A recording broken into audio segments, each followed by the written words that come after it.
BNP জামাত NCP একটা গোপন বৈঠক করেছে, অজানা বৈঠক করেছে। যে বৈঠক গণমাধ্যমে আনুষ্ঠানিকভাবে জানাজানি হয়নি। সে বৈঠকে বাংলাদেশের ইতিহাসে অন্যতম শ্রেষ্ঠ ঘটনা ঘটে গেছে। বাংলাদেশের জন্য এটা একটা বিরাট সুখবর। ওই বৈঠকেই মূলত কনসেনসাস হয়েছে যে না, জুলাই ঘোষণাপত্র হবে 5 আগস্ট বিকেলের দিকে সরকারিভাবে সব দলের উপস্থিতিতে জুলাই ঘোষণাপত্র ডিক্লেয়ার করা হবে। সাধারণত কোনো বৈঠক যদি হয়, আগে সাংবাদিকদের জানানো হয়, বৈঠকে ঢোকার সময় নেতাদের ছবি তোলা হয়, বের হওয়ার পর প্রেসের সাথে কথা বলেন। কিন্তু না, যে বৈঠকের কথা বলছি সেখানে এরকম কোনো কথা হয়নি, জানাজানি হয়নি। মানে বৈঠকটা ছিল অজানা, কোনো গণমাধ্যমে ফরমালি বৈঠকের আগের পরের কোনো খবর আসেনি। পিনাকি ভট্টাচার্য একটা ফেসবুক পোস্টের মাধ্যমে জানিয়েছেন, আমি প্রথমে আপনাদেরকে এটা জানিয়ে দিচ্ছি দর্শক।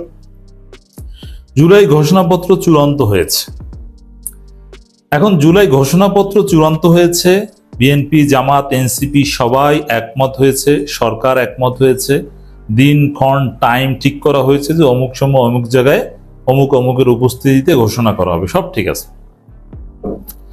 কিন্তু ইটস নট জুলাই সনদ। জুলাই ঘোষণাপত্র এবং সনদ দুইটা আলাদা। জুলাই ঘোষণাপত্রের বিষয়ে ঐক্যমত হয়েছে, আর ঘোষণাপত্রটা ওইভাবে সাংবিধানিক গুরুত্ব বহন করে না। যেটা সংস্কারের সাথে রিলেটেড, রাষ্ট্র সংস্কারের সাথে যারা জড়িত, যেমন ঘোষণাপত্র, এটা একটা পলিটিক্যাল দলিল, এটার কোনো অব্লিগেশনস নেই।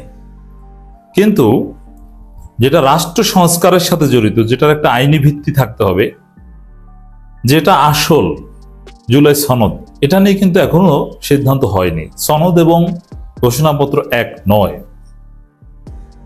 এখন এই যে বিএনপি জামাত এনসিপি এরা একমত হয়েছে, এটা কিন্তু আনুষ্ঠানিকভাবে আসেনি, এই জন্য বলছি এটা অজানা বৈঠক। এখন এই বৈঠকের কিছুক্ষণ পরেই দর্শক, আসিফ মাহমুদ এবং উপদেষ্টা মাহফুজ আলম তারা দুইজনে ফেসবুক পোস্ট দিয়েছেন। তাদের ফেসবুক পোস্টের রহস্য অনেকে খুঁজে পাননি। যেমন আসিফ মাহমুদের ফেসবুক পোস্ট, জুলাই ঘোষণাপত্র আসছে, এটা তিনি কিসের ভিত্তিতে বলল? ওই যে বিএনপি জামাত এনসিপির শীর্ষ নেতারা একমত হয়েছে, তারপরে ওইটা জেনেই আসিফ মাহমুদরা বলছেন জুলাই ঘোষণাপত্র আসছে। আসলে মূল জায়গাটা বিএনপি জামাত এনসিপির একমত হওয়া। মাহফুজ আলম সেম ঘোষণা দিয়েছে যে জুলাই ঘোষণাপত্র এখন বাস্তবতা, 5 আগস্টের মধ্যেই ঘোষিত হবে ঘোষণাপত্র ইস্যুকে গণ আকাঙ্ক্ষায় বাঁচিয়ে রেখে এটি বাস্তবায়নের পথ সুগম করার জন্য সবাইকে ধন্যবাদ জানাই। এর মানে ওই বিএনপি জামাত একমত হয়েছে বলে তারা ধন্যবাদ জানিয়েছে। এখন জুলাই ঘোষণাপত্র মূলত জুলাই গণঅভ্যুত্থান এবং 5 আগস্ট বিজয়ের একটি স্বীকৃতি বা একটা রাজনৈতিক দলিল। সংবিধানে যুক্ত হবে কি হবে না, আইনি ভিত্তি থাকবে কি থাকবে না, এটা ফাইনাল না। আর জুলাই সনদ হচ্ছে মূলত সংস্কার নিয়ে, নানান বিষয় সংস্কার নিয়ে একটা রূপরেখা। তো দর্শক, পিনাকি ভট্টাচার্য যেটা ফেসবুকে জানিয়েছেন, জুলাই গণঅভ্যুত্থানের বর্ষপূর্তিকালে এই প্রথম বিএনপি জামাত এবং এনসিপির শীর্ষ নেতারা গত শুক্রবার রাতে এক বৈঠকে বসে দেশের রাজনীতির ভবিষ্যৎ নিয়ে আলোচনা করেছেন। পারস্পরিক শ্রদ্ধাবোধ ও বহুমতের প্রতি সম্মান প্রদর্শনের নীতি অনুসরণের শর্ত গৃহীত হয় জাতীয় গুরুত্বপূর্ণ এই সভাটি সফলভাবে সম্পন্ন হয়েছে। এর মানে এটা একটা সফল সভা। হ্যাঁ, রাইট, যেহেতু ঘোষণাপত্রের বিষয়ে একমত হয়েছে, এটা ডেফিনেটলি সফল। ঐক্যমত প্রতিষ্ঠার এমন উদ্যোগ নেয়ার জন্য এর আয়োজকদের জানাই আন্তরিক অভিনন্দন। আগামী 5 আগস্ট ফ্যাসিবাদ প্রতিরোধকারী বিজয়ী শক্তিসমূহের মূল আকাঙ্ক্ষাগুলো লিপিবদ্ধ আকারে জুলাই ঘোষণাপত্র প্রকাশিত হবে ইনশাল্লাহ। এটা পিনাকি ভট্টাচার্যের পোস্ট। এখন বিএনপি এ বিষয়ে এখন পর্যন্ত ফাইনালাইজড কিছু করেনি, তবে ঘোষণাপত্রে রাজি হয়েছে। আপাতত এটা নিয়ে খুশি থাকতে হচ্ছে, তবে এটার ভিত্তি থাকতে হবে। এখন জুলাই সনদ বা যে কোনো একটার সাংবিধানিক ভিত্তি থাকলে আর একটা থেকে যায়, কারণ একটার মধ্যে আর একটা ঢুকিয়ে দেওয়া যায় যে আমাদের জুলাই সনদের মধ্যে জুলাই ঘোষণাপত্র গৃহীত, তাহলেই তো হয়ে যায়। দুইটা দেওয়া জরুরি না। এগুলোর উপর ভিত্তি করে দর্শক তারিখ ঠিক করা হয়েছে, সময় যে জুলাই ঘোষণাপত্র ডিক্লেয়ার করা হচ্ছে। প্রেস উইং থেকেও জানানো হয়েছে মাননীয় প্রধান উপদেষ্টা অন্তর্বর্তীকালীন সরকারের পক্ষ থেকে 5 আগস্ট 2025 বিকেল 5টায় গণঅভ্যুত্থানের সকল পক্ষের উপস্থিতিতে জুলাই ঘোষণাপত্র জাতির সামনে উপস্থাপন করা হবে। এই ঘোষণাপত্রের ফাইনালাইজেশনে জুলাই সনদ নিয়ে তেমন আলোচনা হচ্ছে না। সনদের বিষয়ে যে খসড়ায় আপত্তি ছিল, এনসিপি জামাত বলেছিল যেটা আমরা সাইন করব না, বিএনপি বলেছিল আমরা রাজি, সেই 2 বছরের মূলা, এটা নিয়ে কিন্তু আলোচনা নেই। তবে হ্যাঁ, একই সাথে সবকিছু যে হবে তা না। ঘোষণাপত্র হলে জুলাই সনদের পথ উন্মুক্ত হবে বা জুলাই সনদের ভিত্তি মজবুত হবে, এই জন্যে এটাও কম কিছু না। অতএব এই দিক থেকে বলা যায় যে জুলাই ঘোষণাপত্র নিয়ে যে সিদ্ধান্ত হয়েছে এটা চূড়ান্ত হয়েছে। বিএনপি জামাত এমনকি ভিতরে যে আছে ঘোষণাপত্রের খসড়া একমত হয়েছে, যদিও এটা জুলাই সনদের খসড়া আপনারা দেখেছেন, কিন্তু ঘোষণাপত্রের খসড়া কিন্তু আপনারা দেখেন নাই। এটা আনুষ্ঠানিকভাবে তখনই জানবেন। হোয়াট এভার, বিএনপি জামাত সহ সব দল একমত হয়েছে, এটাই অ্যাচিভমেন্ট।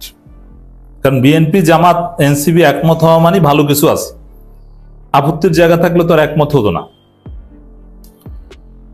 এই জায়গাটার এই জুলাই ঘোষণাপত্র হচ্ছে নিশ্চিত এবং মনমতই হবে। এখানে আমার আপনার আপত্তি করার কিছু থাকবে না। ঘোষণাপত্রে সনদে আপত্তি থাকবে। এটার তাৎপর্য কি? এটার তাৎপর্য হচ্ছে সত্যি নতুন বাংলাদেশ হতে যাচ্ছে। 71-এর পর সবচেয়ে বড় ইনসিডেন্ট আমাদের এই জুলাই, যেটা ঘোষণাপত্র আলাদা হচ্ছে, সনদ আলাদা হচ্ছে। এটা বিপ্লবীদের চাপে সরকার, যে সরকারই হোক না কেন, এটা সাংবিধানিক বাধ্যবাধকতা দিতে বাধ্য হবে এই ঘোষণাপত্রের ফলে। সম্ভবত এই সরকারকে সেটা দিতে হবে, পিছু হটার কোনো সুযোগ নেই। এবং সবচেয়ে বড় তাৎপর্য, বাংলাদেশ থেকে আওয়ামী লীগ আউট। এই ঘোষণাপত্র এবং এই সনদের পর আওয়ামী লীগ বাংলাদেশে কোনোভাবে রাজনীতি করতে পারবে না। তাতে যদি আওয়ামী লীগের উপর নিষেধাজ্ঞা প্রত্যাহার করা হয়, সাপোজ আওয়ামী লীগ বৈধ দল, নিষেধাজ্ঞা প্রত্যাহার, তারপরও আওয়ামী লীগের রাজনীতি থাকে না, আওয়ামী লীগ বাংলাদেশে স্থায়ী ভিলেন হয়ে গেল। অতএব এই জায়গায় আওয়ামী লীগের রাজনীতিতে স্থায়ী ব্রেক মারা হলো। আর স্বাভাবিকভাবে সরকার যদি নির্বাহী আদেশে যে আওয়ামী লীগ নিষেধাজ্ঞা, আওয়ামী লীগের উপর যে নিষেধাজ্ঞা, ছাত্রলীগ, আওয়ামী লীগ বা এর অঙ্গ সংগঠনগুলোর সাময়িক ইন্টারিম যে নিষেধাজ্ঞা, এটা যদি উঠিয়ে নেয় বিদেশি চাপে, যে কেউ যে কোনো সময় রিট করবে বা মামলা করবে, যার ফলে এই ঘোষণাপত্র এবং এই সনদের জোরে কোর্ট নিশ্চিতভাবে সিদ্ধান্ত দেবে যে না, আওয়ামী লীগের রাজনীতির সুযোগ নেই। জুলাই সনদের বা জুলাই ঘোষণাপত্রের নানান দিক নিয়ে আপনি আলোচনা করতে পারেন। তার মধ্যে একটা হচ্ছে যে আওয়ামী লীগের রাজনীতি বাংলাদেশে আর নাই, মুজিববাদ নাই, 71 ব্যবসার সুযোগ নাই, এখানে 24 ভিত্তিক রাজনীতি। আগামীতে বছরের পর বছর, 50 বছর, 100 বছর বাংলাদেশের রাজনীতি দাপিয়ে বেড়াবে 24, কে 24-এর পক্ষে বিপক্ষে, এটাই হবে রাজনীতির মূল মানদণ্ড। দর্শকবৃন্দ, আজকে 2-3টা বিষয় আপনার সাথে আরো আমি একটু আলোচনা করতে চাই। তার ভিতরে একটা হচ্ছে তারেক রহমান সাহেব, বিএনপির চেয়ারপারসন, একটা কথা বলছে, কথাটা একটু দেখেন। তারেক রহমান সাহেব বলছে জুলাই গণহত্যায় লাশের সঙ্গে বর্বরতা কারবালাকেও হার মানিয়েছে তারেক রহমান। কথাটা কিন্তু সত্য। জুলাইয়ের গণহত্যায় লাশের সঙ্গে বর্বরতা কারবালাকেও হার মানিয়েছে তারেক রহমান, এই কথাটা বলেছে। তারেক রহমান সত্য কথা বলেছে যে জুলাই গণহত্যায় লাশের সঙ্গে বর্বরতা কারবালাকেও হার মানায়। তারেক সাহেব, গোরকদক আব্বাস এবং বিএনপি শাওয়া এবং আমির খসরু মাহমুদ ইলিয়াস আলী গায়েবে জড়িত আছে, তারাও লাশ ফালাইছে। আপনি তাদের বিরুদ্ধে কি করছেন? এই গত 16 বছরে যত লাশ পড়েছে, আপনার বিএনপির 12 থেকে 13 জন লোক আওয়ামী লীগের সাথে একত্র হয়ে লাশ ফেলেছে। আপনি তাদের বিরুদ্ধে কি করেছেন তারেক রহমান সাহেব? গোরখোদক আব্বাস লাশ ফলাইছে, সাদেক হোসেন খোকা লাশ ফলাইছে, বিএনপির সাওয়া আমির খসরু মাহমুদ চৌধুরী লাশ ফলাইছে। মোহাম্মদ সালাম এখন কি করে জানেন? মোহাম্মদ সালাম মোহাম্মদপুরে গিয়া জাহাঙ্গীর কবির নানকের যাই খুনি, তারে চিফ অফ স্টাফ বানাইয়া তার সাথে বৈশা পার্টি করে। কি করছেন আপনি? আমানুল্লাহ আমান খুনের সাথে জড়িত, কি করছেন আপনি? দেখুন, আপনি জুলাই গণহত্যায় লাশের সঙ্গে বর্বরতা কারবালাকেও হার মানায়। ওই কারবালায় তো আপনিও একটা পার্টি ছিলেন। ওই কারবালায় বাংলাদেশের জনগণকে রক্ষা করার জন্য আপনি কি কি করতে পেরেছেন তারেক রহমান সাহেব? বক্তৃতা দিতে আসছেন, ভালো একটা সাবজেক্ট খুঁজতেছেন। তারেক রহমান সাহেব, আপনি জিয়াউর রহমানের সবে ধন নীলমণি। আপনি দেশে গেলে আপনার ডেড বডিও কেউ খুঁজে পাবে না। আপনার ডেড বডির উপরে ওই যে মিটফোর্ডে সোহাগের লাশের উপরে এক মালাউন লাফাইছে না? একটা কথা আপনি মনে রাখেন, এই যে শেখ মুজিবের লাশ যেভাবে ফ্লোরে পড়ে আসছিল, আপনাকে বাংলাদেশ থেকে পালাইতেও দিবে না এইসব লোকজনরা। আপনার লাশের উপরে উলঙ্গ নৃত্য করবে এই বিএনপির সাউয়া করবে, আব্দুল আউয়াল মিন্টু করবে, মোহাম্মদ সালাম করবে, আমির খসরু মাহমুদ চৌধুরী করবে, মোসাদ্দেক হোসেন ফালু করবে, নুরু করবে। আপনার জন্য কান্নার জন্য কেউ দাঁড়ায় থাকবে না ওখানে। তাজুল ইসলাম এক খুনিকে নিয়ে কথা বলেছে, আসুন তাজুল ইসলামের কথাটা একটু আমরা শুনি। একটা গল্প বলি। একজন আসামি আছে যার ব্যাপারে আমরা তদন্ত পেয়েছি যে নিজের হাতে মাথায় গুলি করে 1030 জন মানুষকে সে হত্যা করেছে, যাদেরকে আয়না ঘরে বন্দি করে রাখা হয়েছিল। তার একটা নেশা ছিল, বন্দীদেরকে যখন চোখ হাত পা বেঁধে বুড়িগঙ্গা নদীতে নিয়ে যায় নৌকার মধ্যে, গুলি করতো, যখন গুলি করে লাশটা নদীতে ফেলতো, সেই সময় গুলিটা সে হাত দিয়ে মাথার কাছে নিয়ে করত। তা আমি জিজ্ঞাসা করলাম সেটা কেন? জবাব হচ্ছে যে উনি গুলি করার পরে নিহত ব্যক্তির মগজ এবং রক্ত ছিটে এসে যখন তার হাতে লাগতো, গরম লাগতো, তখন তার মধ্যে ফিলিংস আসতো।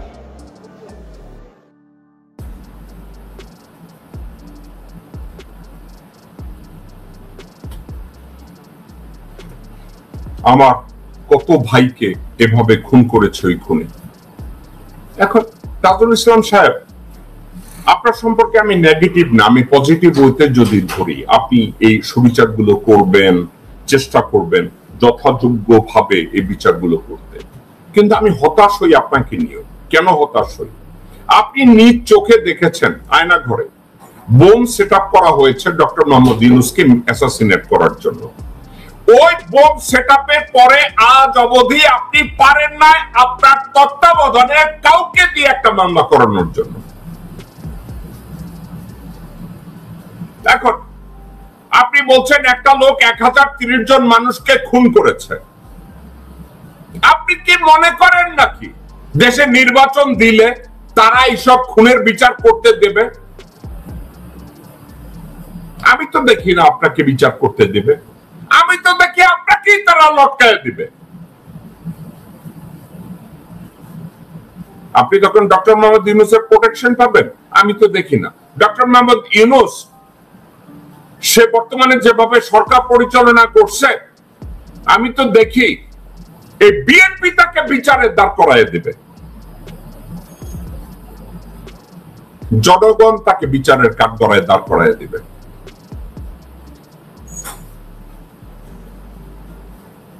তাজুল ইসলাম, অনতি বিলম্বে আপনাকে প্রমাণ করতে হবে আপনি একজন এফেক্টিভ লিডার। আপনি আন্তর্জাতিক অপরাধ ট্রাইব্যুনালের প্রসিকিউটর। আপনার নিজ চোখে you become a witness that আপনি ওখানে বোমা দেখেছেন, কিন্তু ওই বোমার উপরে কোনো মামলা হয় নাই। আপনি দেখেছেন আয়না ঘরের সুরথাল, অন্যান্য প্রমাণাদি ধ্বংস করা হয়েছে। কে ধ্বংস করা হয়েছে? ওটার জন্য কি কোনো মামলা হয়েছে? এখন পর্যন্ত একটা মামলা দায়ের হয় নাই। কেন হয় নাই? এই দায়ভার কার উপরে যাবে? তাজুল ইসলাম সাহেব, কার উপরে যাবে?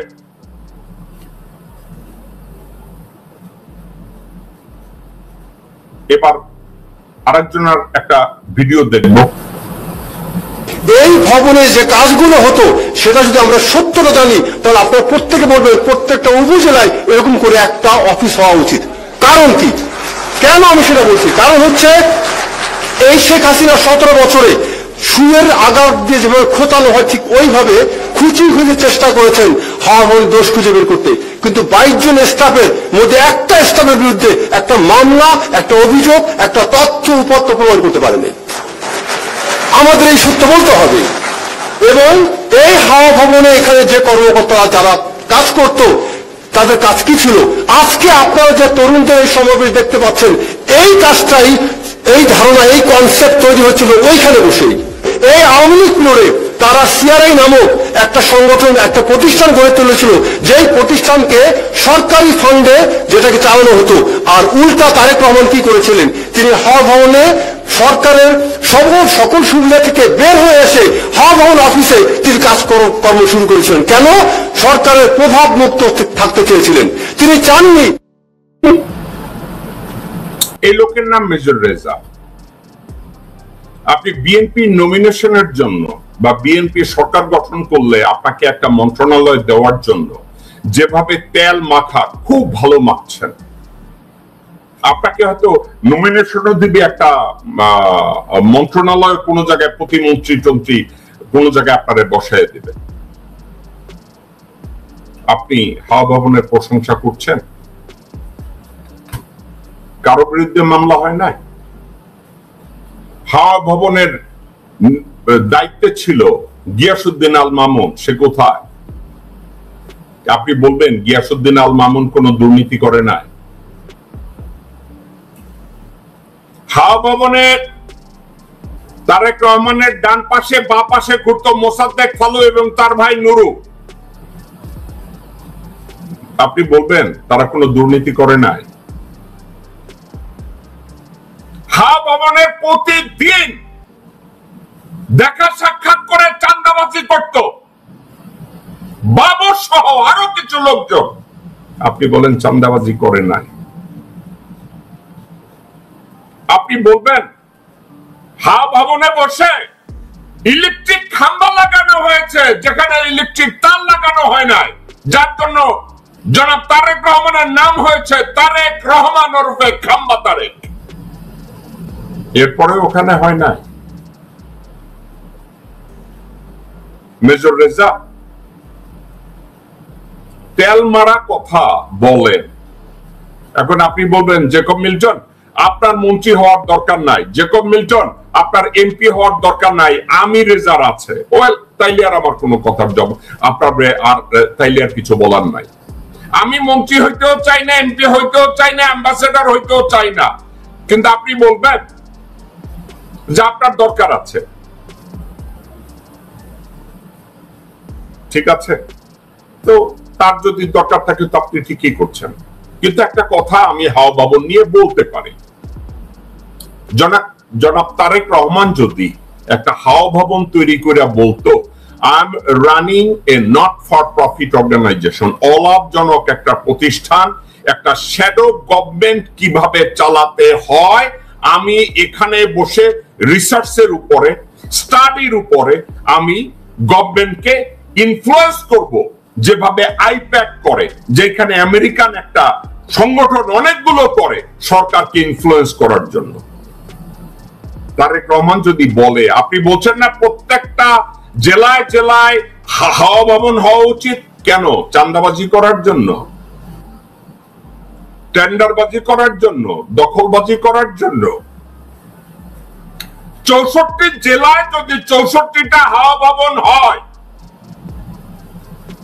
এই বিএনপি অফিসের মধ্যে মার্ডার হবে প্রত্যেকটা জেলায় প্রতিদিন 5টা।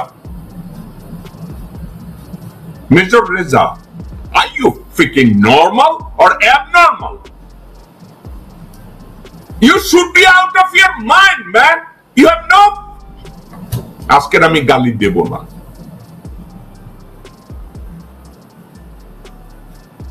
আজাইরা এইসব কথাবার্তা, তেল মারা কথাবার্তা কই পাইছেন আপনি?